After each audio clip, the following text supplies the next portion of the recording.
This is one of my favorite anime, if not my absolute most favorite anime. I'm sure we'll answer why you gave it an 8 and not a 9.5 like me. I don't think it's perfect myself, but it does do a lot more things right, and certainly no other anime is as incisive as it is, at least for a slice of life. So, we start with the first episode, Welcome to the Project, where it starts off with a little demented dream sequence, and him kind of just waking up in his room, going crazy. Wasn't that also the part we get introduced to the dwarfs? Oh yeah, we have the symbolism that look like blue Grinches from, Dr. Seuss Grinches, that's what they remind me of. They seem to be the agents of the NHK enacting upon why his life sucks. His interior starts talking to him. Oh yeah, his appliances. Like, his toaster, I think? And his refrigerator and computer. Even his tea kettle talks to him too. Plant this idea back into his head that there's a big conspiracy by the NHK, the Japanese Social Withdrawal Organization. Yeah, he uses this TV channel that says, wow, this channel only airs popular anime. It can't be a coincidence. He also has an annoying neighbor who always plays this annoying otaku music. Yeah, puru puru puru rin, puru puru rin. So then some Jehovah's Witnesses bang on his door, and so we see our first instance of Misaki, our very precious heroine. She says she can cure him of this disease. I like how he's all ready to go get a job, and then she just happens to work at the manga cafe, you know? She could have initially helped him cure his disease by helping him get a job right where she works. Like, hey, let's start a contract. Okay, now let's come work. And then she could have him do all of the chores for him. It could have been funny, but they chose to make it stupid. Second episode, Misaki trying to convince him to sign a contract with her. They treat it as some really serious, signed by the Supreme Court or something, when it's in fact just an agreement between two people. And if he breaks it, then he owes her 10 million yen. So he doesn't really take her seriously, but biggest reason why he does it is because normally you would just ignore. He felt guilty about maybe leaving her behind in the park. Like, oh, she might get molested. So he goes to see her, and, oh, she's fine. Oh, you're late, Sato. You made me wait out here. And she thinks that he's going to sign the contract, which he isn't. But then he realized that, hey, if I can go outside to see her, maybe I can talk to my neighbor. Barges in and finds out that this neighbor happens to be an old acquaintance of his, a real hardcore otaku. More hardcore than anything the West has got. So Japanese. Like, he has no furniture, he just shelves of books and figurines and hentai games. Hentai game. Even I knew they were hentai games because you see enough Lucky Stars, you see enough anime parodies, you know this guy has one kind of video game genre that he's committed to supporting. Yamazaki spills the fact that I'm making video games right now. You can show this chick that you're actually doing something right now too. So then Yamazaki assigns him what job? Script writer. The script writer. So basically Yamazaki is doing everything but the script. You know, the hard part. Because hentai games, they don't have a really hard script to write. I mean, I could write a hentai game.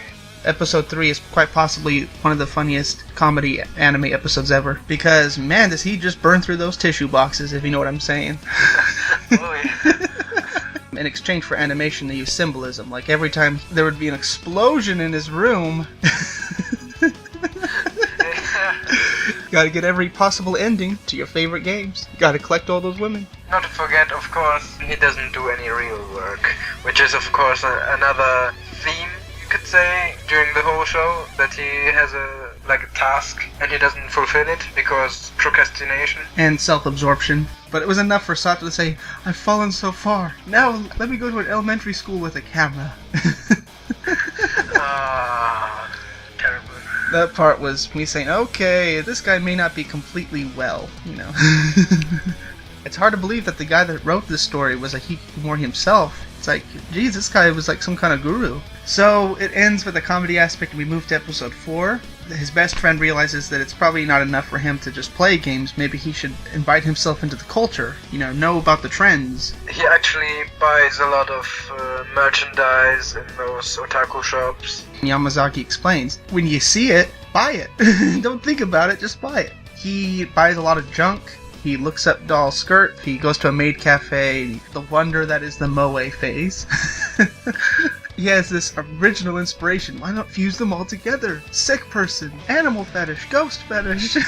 Wow, this is brilliant! But of course they put the brakes on it. They realize it's just too stupid to pull it off. Yeah, I mean, come on, look at the chick that he drew. It looked freaking diseased. It looked like it had AIDS or something. Yeah, at least... The only thing it lacked were tentacles. I'm surprised that they didn't put that in there, but this is still a TV anime, not an OVA. They probably couldn't get away with that. So episode 5. So what did you think of Hitomi when you first saw her here? I thought she might be some kind of antagonist because of her, the voice, the smile. But she turned out to be kind of normal. Well, it didn't really imply that she was a drug addict, because obviously she has a sense of control, and she knows how to express her feelings. I mean, in a way, I thought of Hitomi as like the mature version of Sato, where she has problems, but she knows where they stand. She has a better sense of control. In a way, I thought, okay, this is someone who's important to Sato if he considers her opinion that freaking high. Because if you notice, it just took a couple of moments with her just for him to realize, okay, I just bought a bunch of shit. And we get a hilarious piece of Freud fan service. For those who put a lot of stock in Sigmund Freud, Sato enjoys the fact that Misaki is as stupid as she looks. Dream interpretation is not considered a valid science anymore, right? It was ever considered valid science? It was, yeah, once upon a time. But now that's what I'm saying, is that she thought that this method would work or do something, and he totally was like, okay, I'm just gonna go with it. We move to episode 6. Basically, this is an entire backstory for Yamazaki. He doesn't have the best past. He was bullied and mistreated by everyone, and he still gets mistreated. Otakus don't have it easy in Japan. I used to think in Japan everyone has a One Piece t-shirt or something. Exaggerated, of course. Sato, we see him genuinely trying to be creative, like actually doing a decent concept, at least according to a teacher. But of course, since he's a hikikomori, he has no skills whatsoever, and rotting, both physically and mentally, and that's why he can't write for shit. He's like Gen Urobuchi. Maybe the teacher was Gen Urobuchi. That's why he liked it. So he has a panic attack. He runs out of the classroom because he can't take criticism from anyone. And he sees that, oh my gosh, Yamazaki likes someone, and he's trying to impress her. Yamazaki quickly becomes everyone's favorite character. Yeah, actually, yes. Now we have episode 7. This is one of my favorite episodes, actually, because we get to have some genuine backstory about Sato. Up until here, I always wondered, what did Sato actually care about? And so he gets a call from his mama, and they handled it very, very well. Like normally, every anime is usually for escapism, but they handled this very understandably. Like at the end of his meeting with his mom, he actually felt a little bit more refreshed again. Although the mom is the character with the least screening time, Little. She did so much, and I actually got the feeling that she was like a real mother. It was amazing. Some very, And very not just good a writing. satire. Definitely doing their best to show that, hey, we're not your typical anime comedy like Oriimo or Lucky Star. We mean to be serious. It's very, very rare in anime period for a mother or parents to have any direct correlation with the main character. For not to be a total douchebag. Yeah, or to be villainized. Who wants her son to have babies at 14? Well, in any case, the craziness isn't used for plot convenience, but plot inconvenience. It is. So we move to episode 9. Yamazaki, being the nerd that he is, losing faith in women. A lot of reality right here. Be gone, dirty whores! Yes. Be gone yourself, asshole. So we realize that true hikikomori are hypocrites. They're kind of like politicians. They change their stance on a topic depending on what works best. And it also shows that if there was a chance for reality to do something good for them, then they'll definitely snatch up the chance. Kind of But goes... there are no chances, so... Exactly. I mean, there was comedy, but it had like a sour bite to it. The dirty whore part, and him using escapism, as like a drug, make himself feel better. Villainizing women, so to speak. Hey, I'm not you, Sato. I'm not a hikikomori. I'm out there. I'm going to school. I got a job. I pay my bills. I earn these hentai games that you borrow from me. I'm going places. Shall we move to episode 10? Yamazaki has another date. The dirty whore betrays him. And so Sato himself, feeling, or at least starting to feel, like, hey, I don't know so much about Misaki. Hey, I don't even know who I'm accepting help from. I don't want to be betrayed like Yamazaki. Fuck that. And so they stalk her and find out where she lives. We realize that, yes, that he is a pawn. Hey, you're controlling me! Then we have another of these dream experiences. In essence, it's not even so much a dream as it's his appliances telling him what he already knows. Yes, I don't want to break up with Misaki, my girlfriend slash therapist, but I'm scared. I'm a beta male. Confirmation bias through kitchen appliances. Let's move on to The Conspiracy, episode 11. About Hitomi, and her job seems to suck. I'm convinced anyway that working in Japan is just not funny. Or fun, or satisfying. Basically makes Sato feel sorry for her. Sato realizes, hey, I can go on this meeting with you. That begins episode 12. No one really wants to talk to each other. Everyone on the island is sitting away from each other. Sato was trying to make the best out of the situation. Very, very bad irony. So then everyone's like saying, what's the point about smiling, you know? And Sato's like, what? Hey, I'm just trying to be nice. He's kind of acting like a motivator. Yeah, he's inspiring them a little bit, and they didn't expect that. And in a way, too, these internet groups are showing, you know, how much you can lose from life. Obviously, Sato hasn't invested much into it. He serves as like a reminder that, you know, even if you are at the bottom of the barrel, which Sato clearly is, you can still build on something. And Sato's building on something when they're obviously trying to throw it away. Very ironic. And then we realize that Hitomi's boyfriend does care about her. Yay! It pisses off Sato.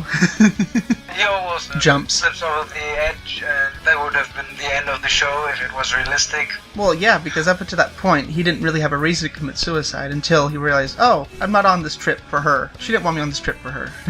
She just wanted another guy to hold hands with on the way down to hell. Oh, come on. Now, I just want a dramatic death. Yeah, I'm gonna just commit suicide just to spite you all. That's one of my favorite scenes. Yamazaki says, come on, we don't die like this. Where Hikikomori. It's not within the Hikikomori and Otaku code. Dramatic deaths are for the badasses, you know? So it served the point that, you know, like, Sato, you didn't really try hard enough to do this kind of ending yet. You know, you don't deserve to commit suicide like these people do. So, we have one of the people, I think the little kid, saying, hey, you said you're Hikikomori, right? Want to maybe earn some money playing video games? What an incredibly smooth transition. It was not a bad way to start up another side story. Episode 14. So they get back from the offline meeting, and we see the suicide guys meeting their families again. And of course they're all like, oh, how dare you, my son, trying to kill yourself. And I'm like, so you didn't care until that moment? That part wasn't as good as the mom from Sato. Well, you know, that guy was a kid, and kids don't think that their parents will understand because they're kids. Not to mention, when you're part of an online group, you naturally trust those people more because they're suffering just as much as you. The name of the episode is Welcome to Reality. We have Sato being alone again. All of his friends have second chances. He goes to Misaki, and he's pissed at her, but, you know, she's basically like, hey, I'm all you've got right now. And he's like, I know, don't remind me. Which was cool. I like that. I like how throughout the whole show, he has a genuine reason to not like her. We move to the next arc, the Sword Art Online arc. Episode 15, Welcome to the Fantasy. He decides to play an online game, MMO, RPG, Ultimate Fantasy. Damn, the creators were so original with that. By doing in-game trading, he wants to earn money. I expected a little bit of brain here. I know that the characters are supposed to be kinda stupid. One of the biggest faults about the show is the fact that he conveniently has a blank slate for everything. Sato gets obsessed with the game because... It's a game. If he's good at something, then it's self-distraction, looking for a way not to actually work. If it's easy, it must be good.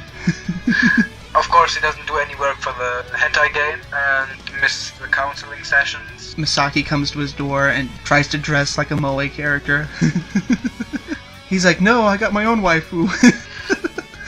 Talking about the in-game world where he meets a cat girl called Mia. So he forms a party. You could say it's kind of a progress from his hikikomori disease, meeting people, socializing. Sato is extremely absorbed in this game, and then Yamazaki comes in and kinda saves him. Again, Yamazaki, awesome character. I actually know where your house is. Should I come visit you? Oh, that was awesome. And he's like totally panicking and holy shit, she can't see this, she can't see this. This is like hikikomori hell. knock on the door, and who comes in? Yamazaki. And I'm like, oh, you nasty motherfucker. Such an evil plan. Yamazaki confronts him with him actually living in a false reality. The things he thought to be real and awesome are just some crappy illusion. And saying, you're kind of worse off than you were before if you really think about it, old buddy. When the show wants to make a point, it hits home hard. You'll still be playing this when you're 50 years old if you keep it up. Where would you be without me? Oh yeah, the vision part. That one was awesome. It transcends ultimate fantasy. He somehow ends up at this marketing scheme. Funny thing is that Sato actually realizes that it's a marketing scheme, but gets convinced into buying that stuff later anyway, because Kobayashi acts like this poor girl who fell for it. He could help her out or something like that. Like, yeah, buy some powder from me. I'm not joshing it. It really is good. You can help me and help yourself. I just feel so good about myself for contributing. I actually had a reason to buy this shit, which you of course didn't have. Again, Yamazaki is a real hero. Worship Yamazaki. All hail Yamazaki. Hail, hail, hail. So, episode 18 tries to go to Kobayashi and say, hey, you tricked me, no hard feelings, but, take all this detergent back. Your wet powder sucks. Of course, she tricks the whole group into buying even more stuff. Well, I mean, it's group psychology. They quickly realized that they were BS. They realized it on half track. She's like, I bought so much stuff and I can't turn back. I'm already inside the pyramid. You pity her, of course. Well, yeah, of course. We realize that she's doing this for love, even though it's a big strain on her. She's doing a thankless job. Hey, slave! Get me some of that food, motherfucker! She was putting effort into life, and then her brother kept holding her down. We think, wow, this is going to be depressing into a side story, but hey, life interrupts again. The pyramid scheme gets shut down. Episode 19? I think it's 20. More life happens. Yamazaki's father turns out to have health problems too. He was supposed to return to the ranch where his parents have and just live there for the rest of his life, like his parents planned to do. It speaks about Japan's culture, their sense of tradition. Gotta keep it in the business. You gotta have that family business. And so we realized that he was a nerd by choice. More depth to Yamazaki. We realized that he did everything for the sake of identity. Yeah, it kind of disappointed me that in the end didn't work out for him. He says, I still have one chance to make this game, and if we can make it a success, we won't only be rich, we have proven to ourselves that we can break out of this circle of life in which we have been placed. He's trying to be proactive, and this is his last chance for all of his last stand on Mount Yamazaki. Exactly. More badassness for him, more gar, and Sato, again, decides to be a good friend, and so, like a good friend, he decides to videotape Yamazaki's confession of love. Yeah, Yamazaki and this Nanako chick, they have the last meeting where Yamazaki kind of reveals himself to be this hardcore otaku, and I actually liked how they didn't make her freak out or have some strange comedy scene. Yeah, there has to be people who don't always generalize or stereotype nerds. And hate them for what they are. So Yamazaki basically blows it off and kinda chases her out. He says that, hey, I made you a tentacle rapist. How'd you get raped in my game? Just so you know. They go to have the Comic-Con and he helps him out, get packed out. Then Yamazaki has some catharsis. He said, I tried, man. I tried. He says goodbye. It was touching. I almost cried myself. It was touching. Get rid of the best character in the show. Get rid of him. Your family's here, Yamazaki. Don't go back. Yeah, I like how even Sato was like, come on, man. Stay with me. We're friends, man. BFs. And so on the way back, Misaki says, hey, let's go walk around. It turns out she's pregnant. And we see where she got the idea to be stupid. It comes down to another suicide attempt. she says, I know that you lied to me because God made that happen too. Then she finally reveals why she chose him, which begins episode 23. Her childhood has been kind of Fucked up. plagued with, things like her mother throwing herself off a cliff, her stepfather being a violent asshole. Notice how she was always wearing long sleeve shirts, hiding your arms, cutting yourself. That's always a telltale sign about that, so more foreshadowing there. Then she says, alright, I have a new contract. You be mine, and you make me feel good about myself, and I will always be by your side. He rejects her. He didn't realize that was her final chance, and his parents call him. They totally cut his allowance. He's basically broke, and his supposed support from Yamazaki is now too cut off because Yamazaki turns out to be a heavy boozer. He finally is able to use the experience he had with Misaki because, he can only be normal now. He also finally passed the final exam, and he's now officially cured of his hikikomori disease. So he got what is considered to be the American dream job, a flagger. I guess it ain't that bad. And then all of a sudden he sees an ambulance going to Misaki's house. It's like he forgot about her completely. So he forgot that maybe she could see everything going on, and maybe she could see that, hey, he's got a job. I really, really am not necessary.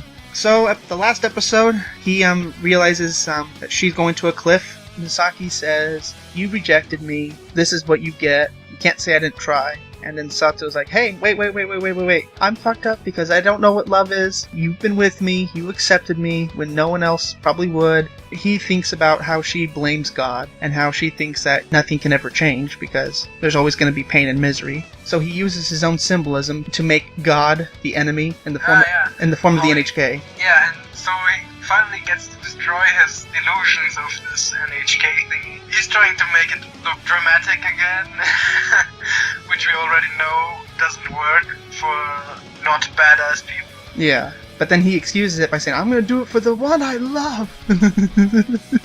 Then they go to her place, and then this is your least favorite part of the whole show. Yeah. No kiss, motherfuckers. He doesn't get to bed his soulmate, which pissed me off, but he does have more fun talking about Freudian symbolism. It was good. I mean, yes, we didn't get nothing intimate, but they have their whole life to look forward to, so too bad, you get to use your imagination. That's basically the conclusion to the show. They now have lives. They now have lives. He is willing to accept the blue demons this time. He has reminders from Yamazaki and Hitomi, and he's pissed off that they're doing better than him, again. Or I loved how he acknowledged that nothing much has changed, except now he knows where he stands. And so they make one more contract. They both unite their insanity together, which was cool. I like that. So they decide to turn their weakness into a strength, which is true, or which is what people do all the time. She has 100 million yen warranty if they break it, so he better not fail this time, right? Because he could pay it anyway, the contract makes total sense. My final impression. Why do you give this an 8 out of 10? To be honest, I don't know if I still want to give it 8 out of 10. Maybe the comedy wasn't to my liking and not always placed perfectly. It was still better than most stuff, but it could have been better. Wow, you must have some really harsh tastes. I almost want to know what a 10 is for you. There is no 10 in my universe. Then what's a 9? I'm not even sure if I have a 9. And yes, the comedy aspect was a little bit intrusive, but that made it from being too depressing. It made it more enjoyable. You can only watch so much, before you get tired of it, and before it makes itself predictable. And that's something NHK never was predictable. And I will still give it my default 9 or 9.5 out of 10. No other anime, slice of life, try to be this concise. Hey, no other anime has a plot to make a hentai game, so kudos for originality. You have one of the best supporting characters, Yamazaki. Supporting? Okay, alright, you're right. One of the best nerd otaku characters in anime history. You have Sato, who's a fine character who learns to find himself in life. Misaki, who's just a good heroine in her own right. I would recommend the show to anyone if you want to learn more about modern Japanese culture. In the end, it's about social outcasts of a certain kind. Otaku culture, I mean. Be gone dirty whores, right? That too.